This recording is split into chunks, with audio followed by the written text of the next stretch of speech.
Hey everyone, welcome to the channel, the best channel in the world. Well, here we are. This is a request from Orlando. He's been waiting very patiently for quite Thanks, a while. Orlando. We're sorry. We're sorry. Yeah, we suck.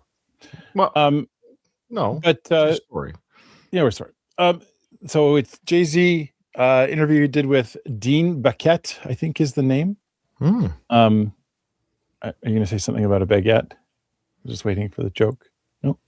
Okay. That's all I know about this. There's some notes I've got, but yeah. Okay. It's an interview he did.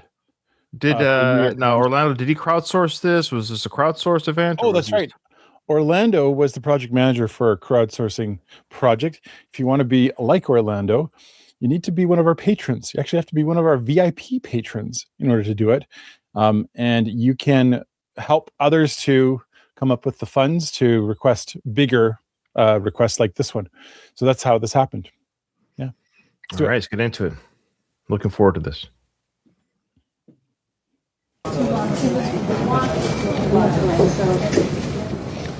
Oh, it's Style Magazine. Oh, executive editor. 2017. Person holding a microphone doesn't know where to go. Establishing shot. Yeah. All rise. For the Honorable Jay-Z. I'm Dean. Nice to meet you, man. Good to see you. Thanks for coming. Oh, is he? How tall is Jay-Z? You always have a lot of cameras around. Is he just tall or is he shorter? Absolutely not. I'm the one who's not used to it. Have a seat. Thanks for coming, too. First, welcome. Thank you. It's great to have you here. Thank you. The things I want to talk to you about, I want to talk to you a little bit about race, your music some, too. I thought the song Talking to OJ was particularly powerful. I took the message as you can be rich, you can be poor, you're still black. Who were you speaking to? Who did you want to listen to that and be moved by it? Ryan and Nathan. Two white schmucks. Two white schmucks from Canada. I was really hoping they'd pick up on it. Boy, get right into the interview. No. Hey, Jay-Z, you comfortable? Jay-Z, let's talk about race. Oh, okay. Got a glass of water here first. It's a nuanced song, you know. It's like I'm specifically speaking to us and about who we are and how do you maintain the sense of self while pushing it forward and holding us to have a responsibility for our actions. Because in America, it is what it is. And there's a solution for us. If we had a power base together, it would be a much different conversation than me having a conversation by myself and trying to change America by myself. If I come with 40 million people, it's a different conversation, right? It's just how it works. I can affect change and get whomever in office because this many people, we're all on the same page. Right? So as a conversation, it's like, I'm not rich, I'm OJ. For us to get in that space and then disconnect from the culture. That's how it starts. This is what happens. And then you know what happened? You're on your own and you see how that turned out. Okay. That's why that's the line. Yeah, the pregnant pause is like, okay. Was it a reminder too that the thing? Interesting. So I know my years are off, like who's in office when. This is 2017. This would have been Trump is currently president. Because he's president 2017, 18, 19, 20? He's 2014 to 2019. I thought it was later. And then I thought it was 2016 to 2020. Oh, okay. Or 2016. You're right. I'm wrong. Yeah. Not 2014. That's okay. So he's been in for about a yearish. No. That's fine. Well, we're also Canadian, so we don't. That's right. Have all the years. So that being said, so Trump is in office first term, about a year in at this point. Okay. Thing OJ forgot, maybe, is that as rich as he was, as entitled as his life was, he was reminded very forcefully when he became a subject of a racial debate, that he was also a black man, whether he accepted that or not. That's right. Was it also that message? Yes, absolutely. And for us, like I'm saying, to speak to that point is, don't forget that, because that's really not the goal. The goal is not to be successful and famous. Right. Good. We're doing well then. Welp's on track, Nathan. In Jay-Z's eyes, we're doing Have been from the beginning. We've reached that goal from the very beginning. Haven't changed yet. That's not the goal. The goal is, if you have a specific God-given ability, is to live your life out through that. Right. One. And two, we have a responsibility to push the conversation forward until we're all equal. Until we're all equal in this place, because until everyone's free, no one's free. And that's just the fact. I like that. When So you are everyone's as free, no one's free. amazingly successful as you are, your kids will live in a very different world from the world you grew up in. How do you go about making sure that they understand the world you grew up in? I put them on the street corner, and they have shifts on Saturday nights selling drugs. Just part-time. Don't worry, they're heavily protected. There's a delicate balance to that, right? Because you have to educate your children on the world as it exists today and how it got to that space. But my child doesn't need the same tools that I needed growing up. No. I needed certain tools to survive my area that my child doesn't need. They're growing up in a different environment. But also they have to know their history, have a sense of what it took to get to this place, and have compassion for others. Right. The most important thing, I think, out of all this is to teach compassion and to identify with everyone's struggle and to know these people made these sacrifices for us to be where we are, and to push that forward for us.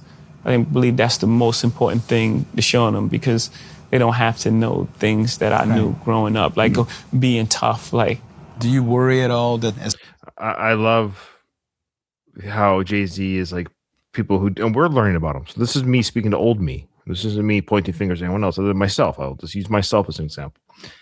But just the idea that, oh, yeah, he's a rapper, he's living that thug life, and he's a jerk, and he's misogynist, or whatever it might be that you think when you think of rap stars, right?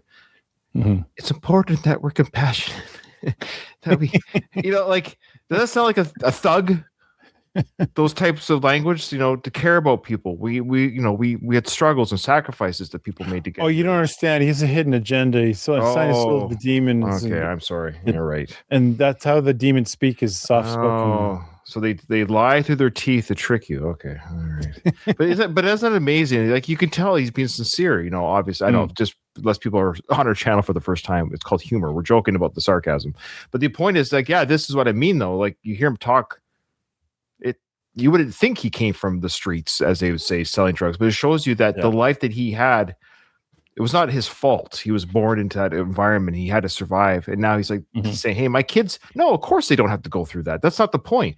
But they have to know that it happened. They have to know how we got here. And they have different types of things I got to prepare them for. Yeah. Like, I like that he recognizes, no, my kids don't have to be that kind of street tough. It's not necessary. But they have to be compassionate.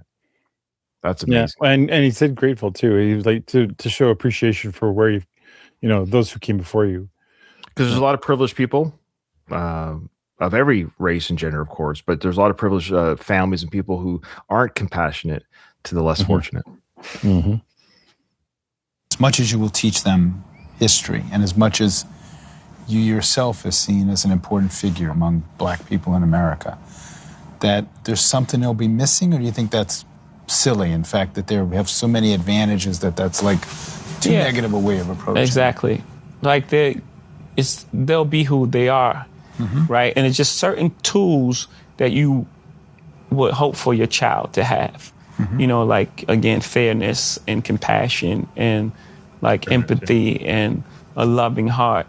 And those things translate in any environment. Those are the main base things that you want. Should be universal. Me, I would want my child to have. To treat people as they are, no matter who they are, no matter where they sit in the world. not to like be super nice to someone at a high position or mean to someone who they deem to be below them. I can't buy you love. I can't show it to you. I can show you affection, and I can, I can express love, but I can't put it in your hand. Right. I can't put compassion in your hand. I can't show you that. Right. So the most beautiful things are things that are invisible. That's where the important things lie. For me, as a black man of a certain age, when I was a kid, OJ Simpson was God. I'm 61, so I was a little kid when he was. Do you expect? OJ took the fall for his son. His son killed Nicole.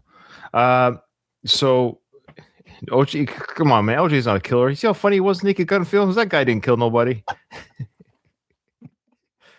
See how good he was as an athlete? He didn't kill no one. The glove didn't fit because it was his son's glove. It was too small. Oh, here we go. Black people and white people and young people and old people to hear different things in your music. I'm sure I heard some things in that song that you may not even have thought of because I'm a different generation. What do you want a young white kid to hear in that song that maybe a young black kid would not hear? That's a great question. I would appreciate if the white kids didn't listen. It's not for white kids. White people aren't allowed. No, but I'm actually very interested to hear. Yeah, old joking aside, people, I'm very interested to hear what he says. I think when you make music, you want people to hear it and hear different things, and then you want it to start a dialogue. Yes. Because that's how we get to understanding. Yes. Excuse me. Oh, you felt that way about it. This is actually what I meant because this happened and these things happened that led to me saying this specific thing. Yeah. How did you react when that one line in that song where you referred to Jews and wealth? Some people got upset. Yeah. How did you feel about that? Kanye entered the chat. Kanye comes in. Did somebody say Jews? Here I come! Woo! I felt it was really hypocritical. You can slide in there faster than a baby oil on a P. Diddy kitchen floor. Jeez. Critical. Only because, it's obvious the song is like, you want to be rich, do what people who got rich done. Of course, it's a general statement, right? It's obviously a general statement. Like the video attached to it was a general statement. Mm-hmm. And if you didn't have a problem with the general statement I made about black people and people eating watermelon and things like that, if that was fine, and that line about wealth bothered you, then that's very hypocritical. Mm-hmm. And, that's something within yourself. Because basically I was saying, Michael Jordan, LeBron James is a great basketball player. He trains in the off season. If you want to be great, train in the off season like him. That's basically the statement. And you can't miss the context of the song. Right. You have to be like 5 years old or something. Some people think that the election of Donald Trump has revived the debate of race in America. Yeah. Some people think his face that in fact there's always been racism in America, that it hasn't changed, and that the debate isn't any different, it's just people are paying attention to it. Yeah, there was a great Kanye West line in one of the songs. He said, racism's still alive, they just be concealing it. Take a step back. I think when Donald Sterling got kicked out of the NBA, I thought it was a misstep. Because when you kick someone out, of course he's done wrong, right? But you also send everyone else back in hiding. People talk like that. Mm-hmm. They talk like that. Let's deal with that. And I wouldn't just leave them alone. Do you know the story on that one? I think if I remember, do you know who he's referring to? It's for context. No. Speaking of context, I guess we should. I think I could be. I'm pretty sure I'm right, but I believe an older white basketball coach or owner or something. I can't remember. I think he was being recorded by his girlfriend. And he was saying inappropriate words about black people, using inappropriate language. They got leaked. Mm-hmm. I think that's him. If it's not him, that did happen to another NBA guy. So, and now Jay-Z's saying, look, he got fired or whatever it was. But when you do that, it's interesting. When you do that, you got everyone that they kind of hide, they scurry back under the rocks a little bit. So I'm curious to see what he says, what we can do instead. I don't have that solution. There should have been some sort of penalties. He could have lost some draft picks, but getting rid of him just made everyone else go back into hiding. And then now we can't have the dialogue. The great thing about Donald Trump being president is now we're forced to have the dialogue. And now we're having the conversation on a large scale. He's like provided the platform for us to have the conversation. And you think that's better? That we should be having a conversation? Absolutely. That's why this is happening. Do you think the debate over race in America is happening in a healthy way? Well, an ideal way is to have a president that says, I'm open to the dialogue and fixing this. That's ideal, but it's still happening in a good way because you can't have a solution until you start dealing with the problem. What you reveal, you heal. Right? If I have like a tumor. I love how as a rapper, his little Speaks words in of rhyme. wisdom. Yeah. No more words. I mean it. Anybody want to repeat it? Or no more rhymes. I mean it. Yeah. No more rhymes. I mean it. Anybody want to be? I love it. I love it. And I ignore it doesn't mean it goes away. I have to diagnose it first, no matter how it happens. If I get hit with a football and like, oh, I feel something there, and then I go to the doctor, it still happened. Right. You know what I'm saying? So however it happens, and we just get hit with a lot of football, to use an analogy that goes next to the NFL. If you were owner, you would sign Colin Kaepernick, right? Yeah, I dedicated the story of OJ to him at Meadows concert. Have you met him? No, we just had dialogue over the phone. We supposed to get together. Do you have any doubt that if this not had happened, he would be signed by a team? Yeah, of course. Do you think basketball question. Do you know the Colin Kaepernick story? I know who he is. I'm sorry. You're the sports guy. I'm not. I'm not really. I don't watch football. When people start saying names, I just hear sports. No, well, Colin Kaepernick was he knelt during the national anthem during the football games. Oh, he was I know that story. That's him. I don't know. So that's who he's referring to. Okay. So he's referring to that story. And then because of the publicity that sort of created, he's just saying, do you think he would have got signed had he not knelt if you're just on his merits as a football player? It's a good question. It's a tough question. Jay-Z's like, oh yeah, of course, which is about the only answer you can really give. Whether Jay-Z truly believes it or not, it's irrelevant. But yeah, but that's actually a good question. I like that he actually kind of asked a tough question there. Yeah. More politically active than football players? Yeah. And why? Why is that? I think, first of all, it's smaller numbers. There's 12 people on the team. In football, you have 53 people. So it's harder to get 53 people thinking the same thing. It's easier to have a conversation to get 12 people on the same page, for one. Two, they have a great commissioner who's really open and supports them. And you feel that. You feel that, when you have someone behind you that really believe in what's right, it motivates you to do the right thing. I think those two factors show why they're much further along. Yeah. Are there incidents even at this stage in your life? So you're famous, you're rich, you own stuff, where you run into racism that's evident to you, that's easy to recognize at this stage of your life? Yeah. Yes. Yeah. But it mostly comes when you try to challenge the status quo. If I'm being quiet and entertaining, everyone's cool. Man, it's great. You don't feel racism. But when you try to challenge the club, it's like, oh, no, we should have a seat to use the Solange album title. We should have a seat at this table. And then it gets into a space where it's like, wait, you guys are mad at me about the same thing you guys are doing. And it's just, it gets into a weird space. Are you in meetings now in your business life where you're the only black man in the room? Well, when I was doing the Nets, I was definitely the only black guy in the room. What was that like? Describe that.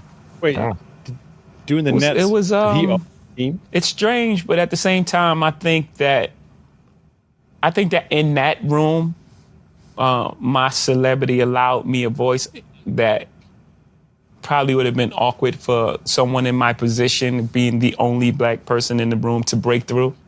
This album. Was everybody else Chinese, or what was the other? What did you get what the other race was? Did he? Okay, I don't know the story. Did he have like a part ownership of the team, or Oh, maybe. Yeah. what's the deal with him and the Nets? Yeah, I'm curious. Sounds to me like a therapy session. It's in the sense. Have you been in therapy? Yeah. First off, how does Jay-Z find a therapist? Not in the phone book, right? No, How do you dude, find- great friends of mine. Friends of mine who've been through a lot and, come out on the other side as like whole individuals. What was that? Well, he's knee deep right now in the whole. Right, this is like pretty. It's post Solange, isn't it? Yeah. Yeah. This is like, but I think everything's good now. Yeah. But I'm saying, like, I would guess that part of that was to go to therapy. I see what you're saying. Reconciliation from that would be, to attend therapy. Oh, so yeah, Lemonade I think has come out. I think he's done his 4/4 album around this time, but the Carters Everything Is Love came out in 2018, so just a little bit after this interview. So they haven't done but they're definitely on the there you go, part ownership with the Nets. There you go. So they're definitely on the healing. It's public. They're healing. Lemonade's out, I believe, at this time. All that stuff. Okay. So you're right. The therapy would have been like, I guarantee you, B sent him to therapy, couples therapy, and private therapy. There's no way. And if he knew it was good for him, he said yes. Yeah, of course. I like being in therapy. What did you talk about that you had never acknowledged to yourself or talk? I grew so much from the experience. But I think the most important thing I got is that everything is connected. Every emotion is connected and it comes from somewhere. And just being aware of it. Being aware of it in everyday life puts you at such an advantage. You realize that, if someone's racist toward you, it's not even about you. It ain't about you. It's about their upbringing and what happened to them and how they led them to this point. Most bullies bully. It's happened. Oh, you got bullied as a kid, so you're trying to bully me. I understand. Right. And once I understand that, instead of reacting to that with anger, I can provide a softer landing. And maybe, oh man, are you okay? I was just saying, there was a lot of fights in our neighborhood that started with, what you looking at? Why you looking at me? You looking at me? And then you realize, oh, you think I see you. Oh, You're in the space where you're hurting and you think I see you, so you don't want me to look at you. And you don't want me to see you in such a vulnerable, you don't want me to see your pain. So you put on this shell of this tough person that's really willing to fight me and possibly kill me because I looked at you. You know what I'm saying? Like, so knowing that and understanding that changes life completely. Oh, man. What's that? So that's like, oh, wow. I figured this out as a teacher with kids in my class early on, that like, a kid that has like, that didn't like me asking questions, or especially if I was like, oh, hey, didn't see you for a couple of days, or if I make any kind of a big deal about it, it's them, they have the shell of whatever, and then their response to whatever I said to them getting angry with me or getting upset or frustrated. Like I couldn't put up with it at first, but as I grew older as a teacher, just realized like, oh, like this kid does not need me poking holes into this because this is where he's at. Anything can kind of set him off. So I've learned to kind of like still ask the questions. Everyone needs to be held accountable, but not to get worked up by the response, because like, like they got stuff going on. So it was like, cool, let me know. Like it was never it's a bit of a mind shift. A moment that came from therapy? Yeah, just realizing that, oh my goodness, these young men coming from they're just in pain. You got to survive. So you go into survival mode. And when you go into survival mode, what happened? Kick the shit out of them. You shut down. Right. Oh, you shut down all emotions. Right. So even with women, you got shut down emotionally, so you can't connect. And then now all the things happen from there. Okay, and then the fun part about this is, as an English teacher, when I was teaching English, when I'd get kids it was very clear that there were, a lot of problems, a lot of like pain that they're going through. Right. Part of my job, I saw myself as a teacher, to be able to get them to engage with writing somehow. And I don't mean like write an essay. I don't mean any of that. I mean to like just put pen to paper and not care about what comes out, just to like, hey, just write. Sometimes I'd have to have kids just to write for 10 minutes straight, and I didn't care what they wrote.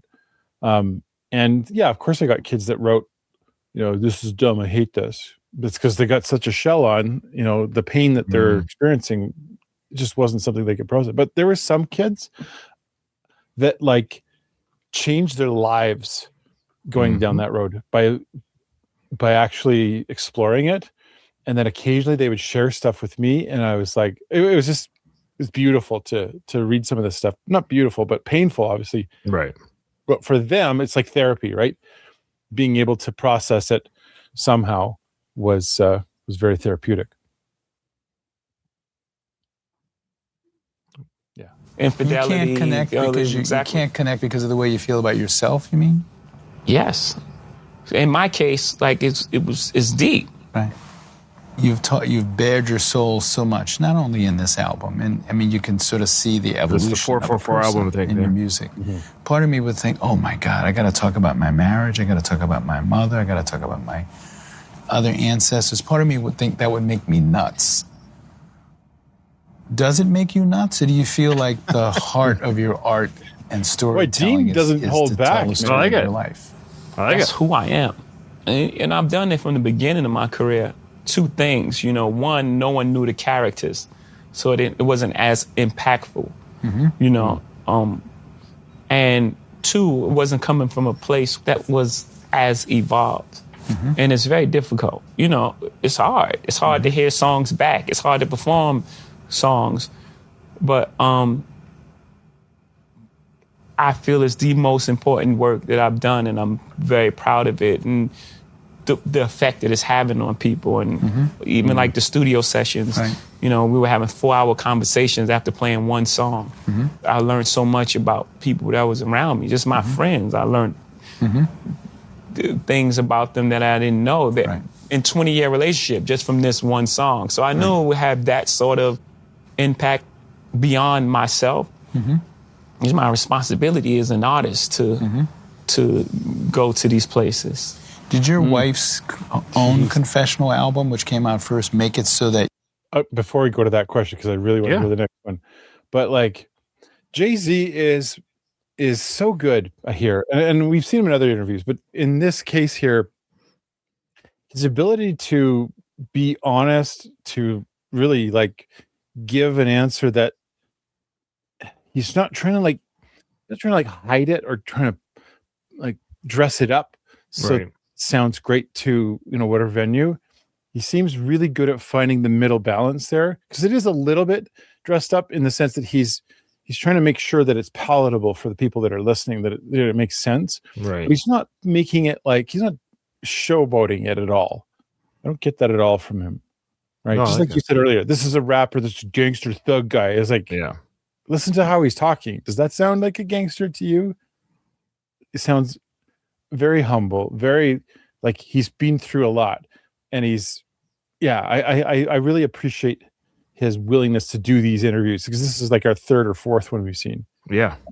Oh, he's amazing. He's such a well-spoken, lovely, compassionate, artistic, intelligent.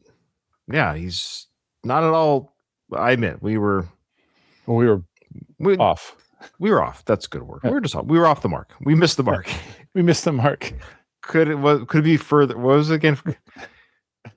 We just couldn't be on the mark. Is that what it was? No, is that the song? No.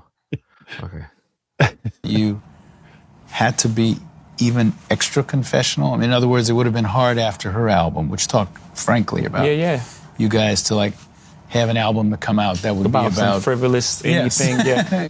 It actually started out, we were working on material together, and it became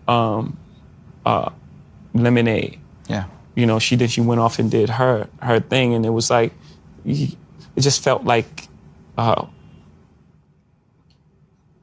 she should go first, and she should share her I had questions truths about with this, the world. actually. So it wasn't based on I have to say something because of this album. It wasn't even like that. It's just really honest. But you probably couldn't have gotten away with, okay, you do the album Wife that talks about our pain. I'm going to go do an album that talks about, my love of art. You never know.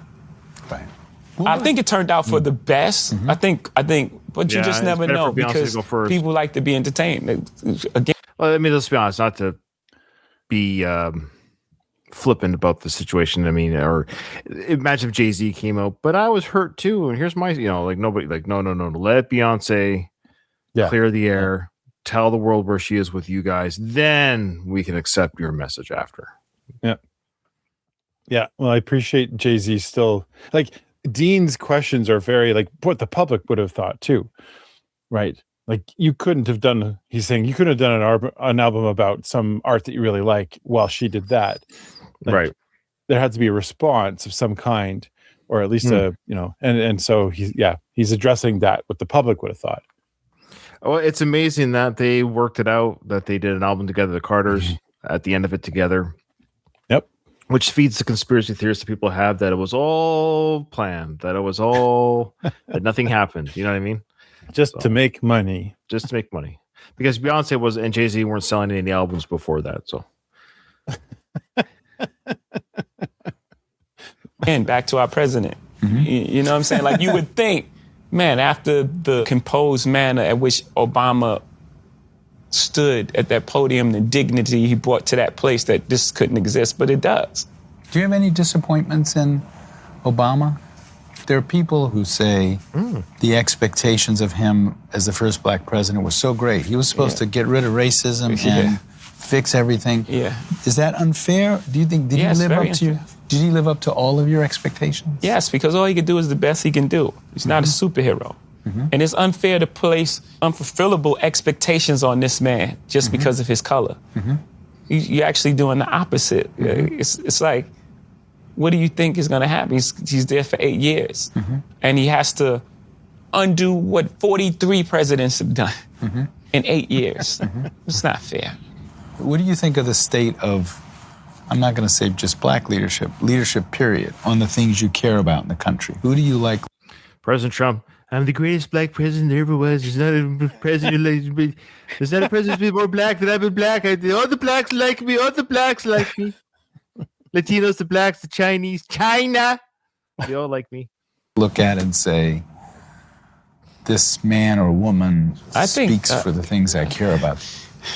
It's going to be funny, but I find it funny. But my leadership, I like Dave Chappelle's leadership. Go ahead. You know what I'm saying? You're going to vote for Dave Chappelle for president? Have you seen his latest special on Netflix? Like, it just dropped 2-3 weeks ago. Oh, no.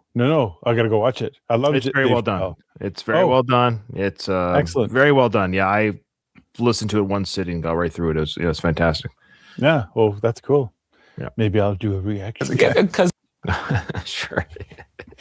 You might as well if you're going to watch it. he tells it in humor so you can deal with it, but it's always a nice chunk of truth in there. Is there a part of you, because you have a certain amount of money, that gets a little more conservative, or does having money not change your politics? Yeah, no, because I'm not. I believe in people. You know, I want what's best for people. I love people. You know, so I don't have that sort of thing like I want to vote Republican just to save more money. That's not the end game. It's not about who got more money and who got more houses. More money, more problems. You buy what you want. Right. You know, but don't forget what's important. Without people, being rich would be very boring. Right. No one to share with, no one to have. You know what I mean? Like you just be a rich person, one person on the planet. Just like, well, then what do you do? When I heard this latest album, and then I thought about the earlier albums. I like that quote. One theme is sort of reaching the promised land. You know, you've acquired influence, and not just money, but your life is good. And then when you listen to the newest album, you're thinking, he must have been in a lot of pain when life was good. Absolutely. Is that true? Yeah, I did listen to a song called Song Cry. And the idea of the hook, never seen it coming down my eyes, but I got to make the song cry. It tells you right there what I was hiding. And the strongest thing a man can do is cry. To expose your feelings, to be vulnerable in front of the world. That's real strength. What did you say? You know, we did that one, didn't we? You got to be this guarded person. Which one? Song Cry? Did we do that Song one? Cry? I feel like we saw one. Okay, now I got to check. Yeah. We did do that one. Okay. Jay-Z's Raw Emotional Song Cry. Yeah, we did that. It's been a while. It came out. This video dropped. Oh, it doesn't matter. I can't see where it dropped. Anyways. Yeah, we did do it. So, okay. I just wasn't sure if he was talking about a song from the 444 album. That's what was throwing me off. Because I think this was out before then. One of his earlier songs. Yeah. All right. Yep. Person, it's not real. It's fake. Does that mean you were unhappy during that period and didn't have a handle on it, or what? Well, you compartmentalize, right? So you can be inside your body and be happy, but at the core of it, something else is going on. Right. As a, parent, I thought one of the most painful scene or line or whatever in the album was when you are talking about having almost lost your marriage, and you talk about what it would have been like to watch another man play football with your kid. I thought that is like, oh yeah. given that you have talked so much about your life and your music, are there things that you put a wall around? I'm not going to talk about that. You've talked about the pain of growing up where you grew up, how you grew up, your father leaving early, the pain of your marriage, being in therapy. Are there things you say, I'm not going there? Yeah, and it mostly involves other people, because when other people are involved, you have to also, you may be ready to expose these things. And there's certain parts of, it's also other people's truth as well. A perfect example is my mom. Yeah, I was going to ask you about and when did I didn't have permission to do that song first. So just like we had a beautiful conversation. When did you realize your mother was gay? Really early on. Like as a I little just realized that his mother was gay. No. Let's say call it. What's that? I just realized that his mother's gay. I just realized that too. No, I think, did we know this though? I feel like we've had so much information, not in a bad way, but thrown at us over the last couple of years. I did not know that. Yeah, it didn't stick. Yeah, okay. Well, so how was Jay-Z made? Well, when two gay people get together. When two gay women love each other enough, a baby's born. Yeah. The stork brings it.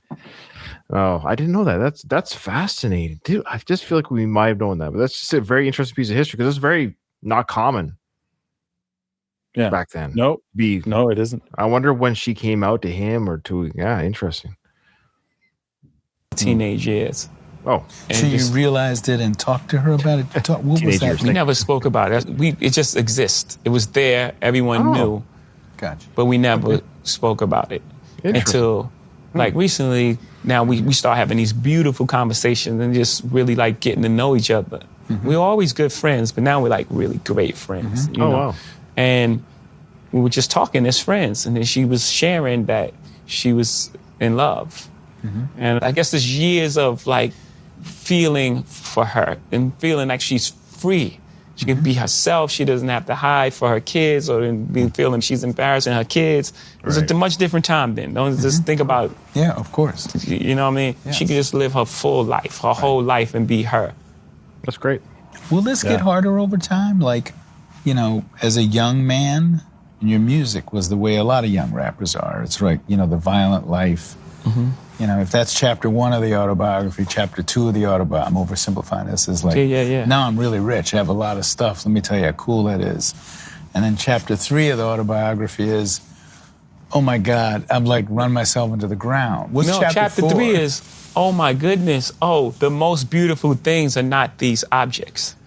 The most beautiful things are inside. The most beautiful things are the friendships I have really like golden friendships that, most people don't have. You can have all the watches and paintings in the world. You don't have friends like I have. The friendships I've acquired and the compassion and the person I've become. Like that's that's what this chapter is, you know, and the conversations with my mom. Those are the real enriching experiences. Will you have the same adventures in your life? Will you have the same stuff to write about? Or maybe you don't know. I think that rap in particular is a young man's sport, that I'll move out of that white hot space. But rap is about the gift of discovery. To be the cool person in school, you have to know the newest music, the newest dance move, have the newest clothing on.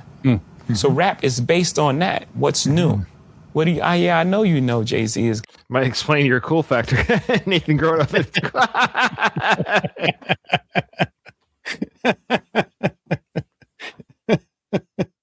Are you talking about me? Well, me too to a degree, but just like remember your shoes and stuff. And jeez, your tracks. What tracks? Tracks. Did Americans have the Tracks, great shoe called Tracks? With the 2 X's? Tracks. It's just so funny cool. Because Nathan, what was the 1990s? Let's see if I can find a picture of him. What? Do you remember what color they were? We know what's funny. They're selling for so much now because they're vintage. They were light gray with like black stitching, I think. See if I can find a light gray one. There's no way they're expensive now. There's because they wore out in like a month. They always were like $10, $15 at Kmart. And so I'd wear them. Okay. This is the thing. I'd just keep on buying new tracks because, you know, that's what my parents were like, no, we can't afford new shoes. So I got tracks. But I would white it out with I took white out over the name track. So it just looked like the shoe was all white. So you couldn't really tell what brand it was because the track was there. Nathan. What? Did you find them? I found an ad. Excuse me. I found an ad for them back in the day. Okay. And now I know why your parents bought them. Oh no. Say. Oh shoot. Give me a sec, guys. Give me a sec. We're not going to watch a tracks ad in the middle of this. None of that. Just because they were sold at Primer at Kmart, remember? So I found an actual ad, Nathan. Wow, a retro ad. This is why your parents bought them. Are my parents in the ad? No. There we go. There you go. There you go. Look at the prices.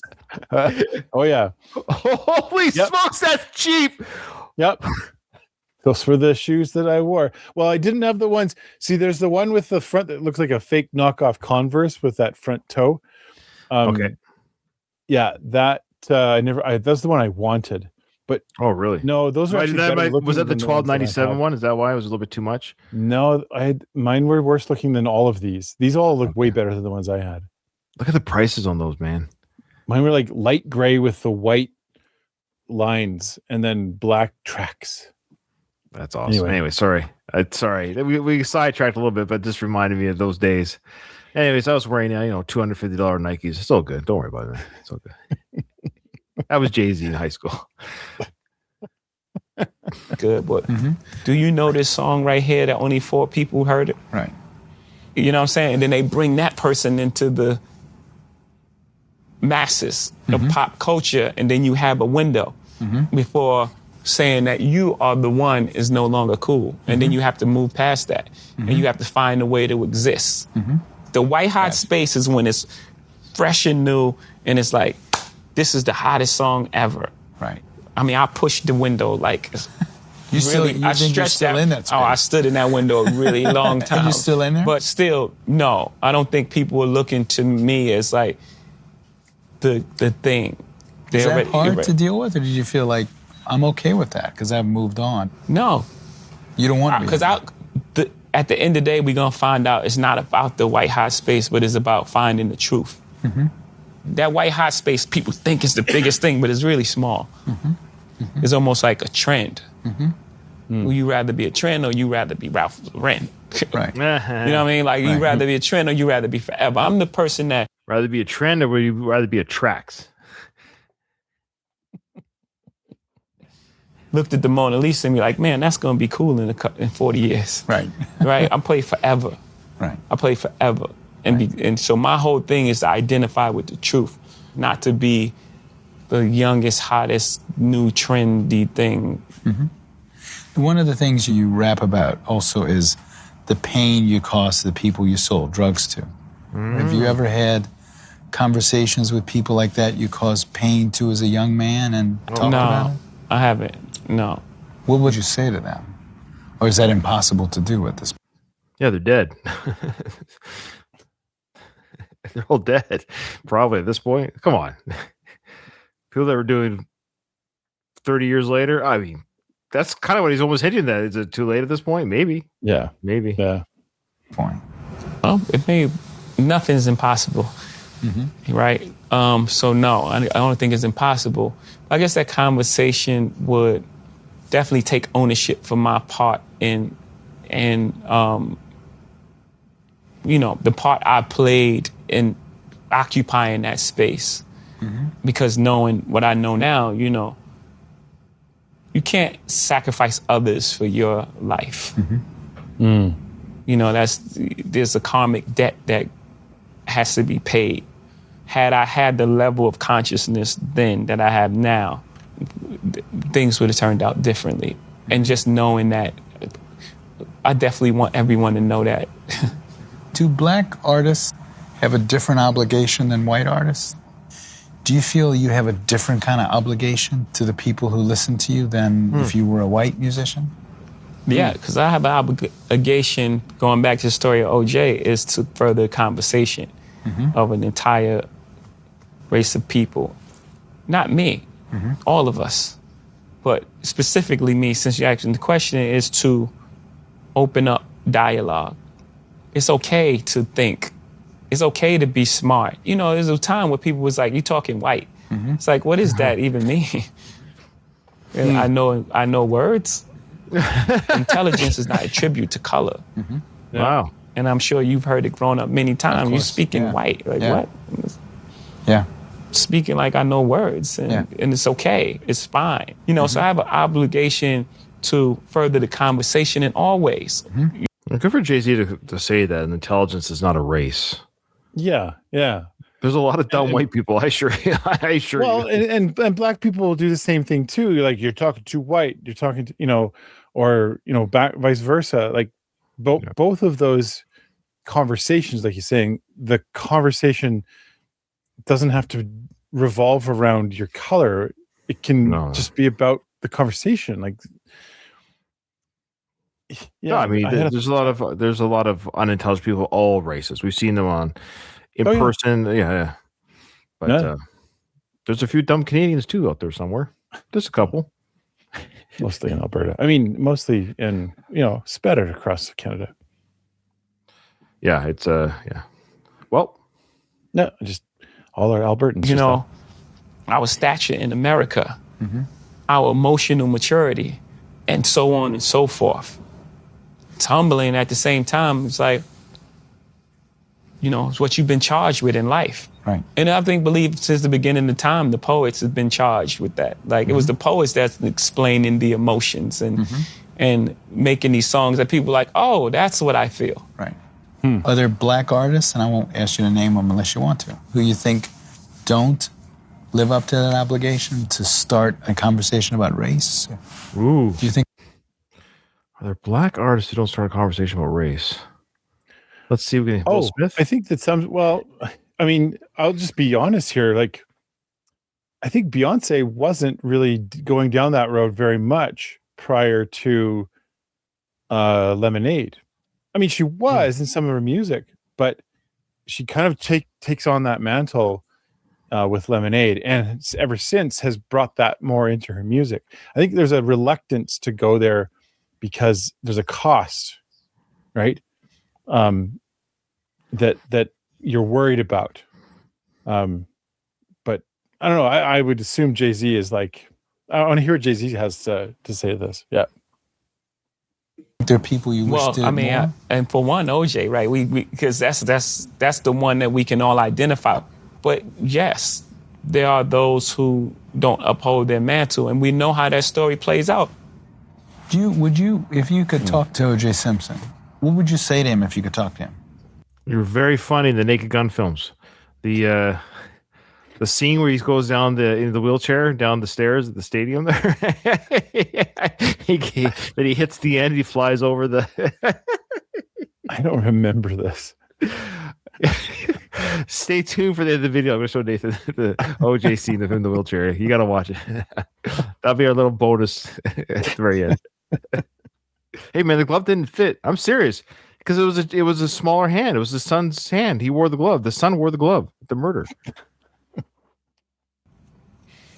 I don't know. I would probably say, man, I'm sorry that so much happened to you, man. You know, people act out in this way based on their life experiences. And you know, I'm sure he's been through a lot of trauma in his life. And, you know, I think that'll start the conversation. Like, did you watch the documentary about him? I watched every one. You did? Yeah, no, I did too. Yeah, it's like 8 of them all at the same time. You could read the story of OJ two ways. You could say somebody should have reminded OJ he was black. I could read that as a negative message or a positive message. The positive message being you're black and you should be more proud of it. The negative message is, who are you kidding? You can't escape this by joining a private country club and playing golf. Right. Which message feels the right, They're both dual messages at the same time. Wow. It's like, be proud of Good who for you him are and realize that we. Okay, this is another reason I like Jay-Z. Okay. People that try to camp you into one or the other, right? The either or fallacy. It's a common thing. It happens so much in society.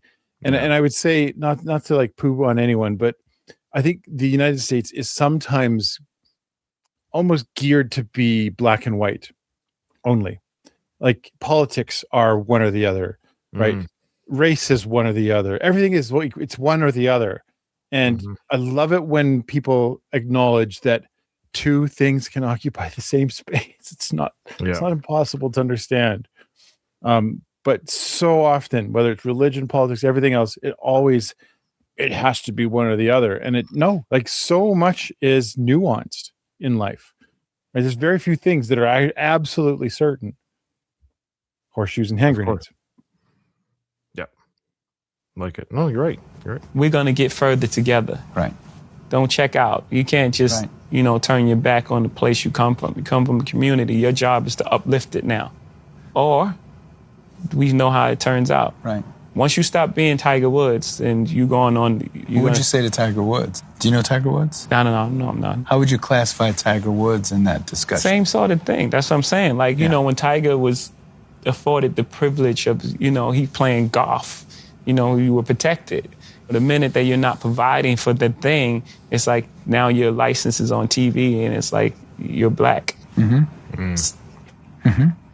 now I've got to ask my one gossipy question. Talk about Kanye West and your relationship with him, which you allude to a little bit in the album. When's the last time you talked to him? I hate Kanye the other day, just tell him that he's my brother. I love Kanye. I do. It's a complicated relationship with us. Why is it complicated? Because, Kanye came into this business on my label. So I've always been like his big brother. And we're both entertainers. It's always been like a little underlying competition there with your big brother there. And we both love and respect each other's art too. So it's like everyone wants to be the greatest in the world. You know what I'm saying? And then there's like a lot of other factors that play in it. But we're gonna always be good. Even if we don't. There's tension now, right? Is there tension still? Yeah. But that happens. In a long relationship, hopefully when we're 89, we look at this 6 months or whatever time and we laugh at that. You know what I'm saying? There's going to be complications in the relationship that we have to get through. And the only way to get through that is we sit down and have a dialogue and say, these are the things that I'm uncomfortable with. These are the things that are unacceptable to me. This is what I feel.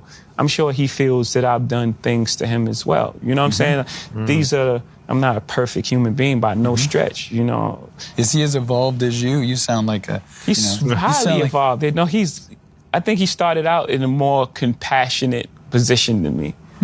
You know what I'm saying? I don't know if he's had the level of, I mean, I had to survive by my instincts.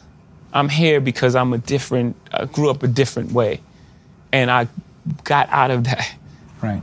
My first album came out when I was 26, so I was already a different artist. Right. You know, a lot of people, album come out, they're 17, 18. So their subject matter is that of a 17 to 18-year-old.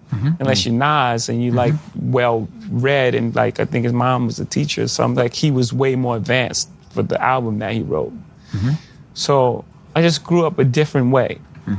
But he's a very compassionate person. And a lot of times he get in trouble trying to help others, you know. So I can identify with it. It's just that there's certain things that happen that it's not really acceptable to me. And we just need to speak about it. And it's just like, however the relationship evolves, but there's genuine love there. I'm trying to picture the scene when you and your wife both... Trying to think of 2017, what was going on. What was the issue? What was the issue for their sort of falling out around this time? Do you remember? Because there's a couple where I don't think this is full blown where he's like posting Nazi stuff. No, the Nazi stuff was recent-ish, isn't it? Last 4 years. More recent. So, but I think there was definitely some controversy. It might have been around supporting Trump, but I don't know. Oh, there was that too. Maybe that was it. It could be just part of it. Was that back then too? I can't remember. Yeah, I think so. There was a time when Trump invited him to the White House. They did this whole thing, and he's like, "Look, I have a black friend. It's Kanye." Right. But I can't remember all the details. No, I think you're right about the election. I lose track of sometimes the story timelines when that happened. That's right. The friendship happened first election, I think. Okay. That might have been when he started wearing a MAGA hat. How much money would you need to wear a MAGA hat downtown Alberta? You'd be fine in Alberta, but like, how about downtown Vancouver? Downtown Vancouver, I'd need $2 million. No, you can't. You have to have what's your minimum? $2 million. So you wouldn't do it for $1 million. Because I'd need another $1 million to like fight my lawsuits in court for the people that beat me up. We'll talk about making these very confessional open albums. Was it difficult to say? Didn't attend his wedding. Well, Kanye was mad. Sorry, Kanye was mad. J and B didn't attend his wedding. Yeah, to Kim Kardashian. Oh yeah, Kanye was married to Kim, wasn't he? That's right. What a weird. Yeah, that's weird enough. Weird relation. That's weird enough. What a weird relationship. Yeah. I keep forgetting about that. I've lost track of who the Kardashians are dating and marrying at this point. Yeah. I'm going to talk about the problems in our marriage. I'm going to talk about how we almost lost things.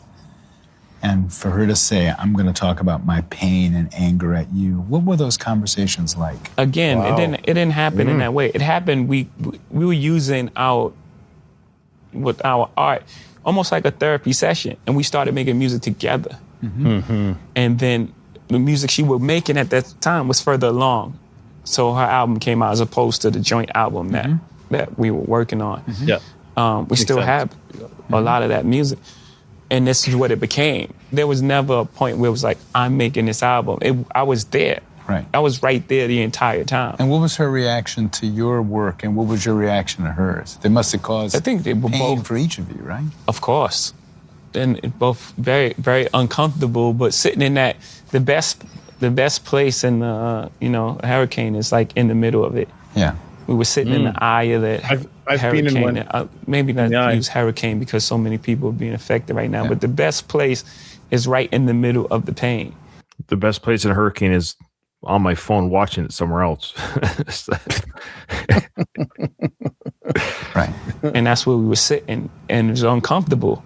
And we had a lot of conversations, and really proud of the music she made, and she was really proud of the art I release. And, you know, at the end of the day, we really have a healthy respect for one another's craft. I think she's amazing.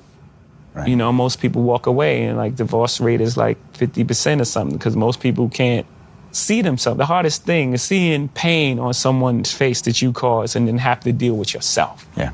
So you don't, most people don't want to do that. Yeah. You don't want to look inside yourself. And so you walk away. What? Is that it? That was quick. What it says here? Edited and condensed. Okay. Fair enough. Yeah. There's a couple of edits you could see where, Sure, for time and whatnot.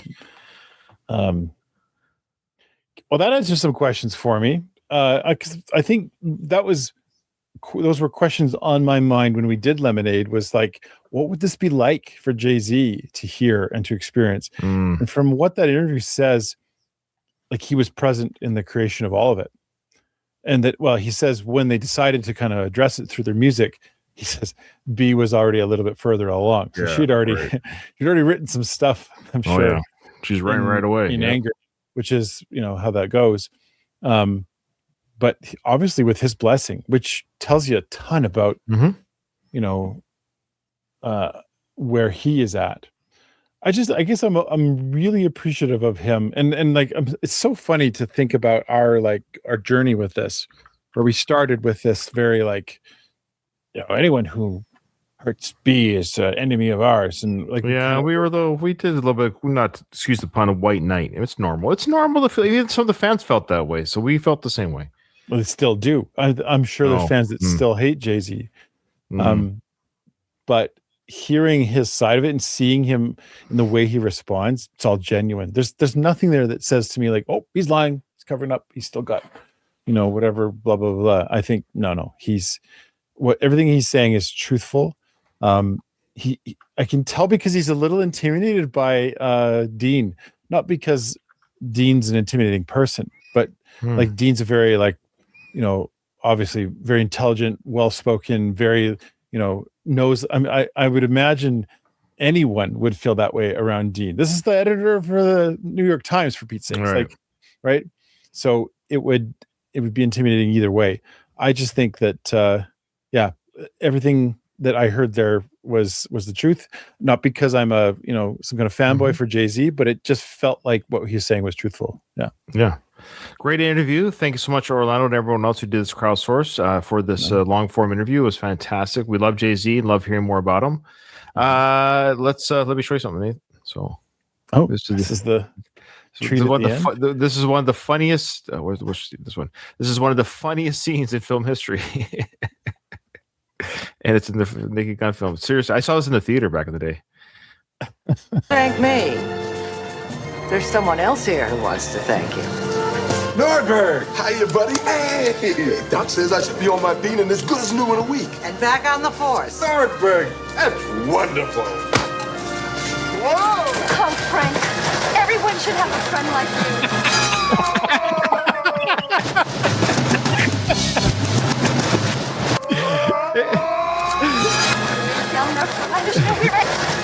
You're gonna show it again, I guess. I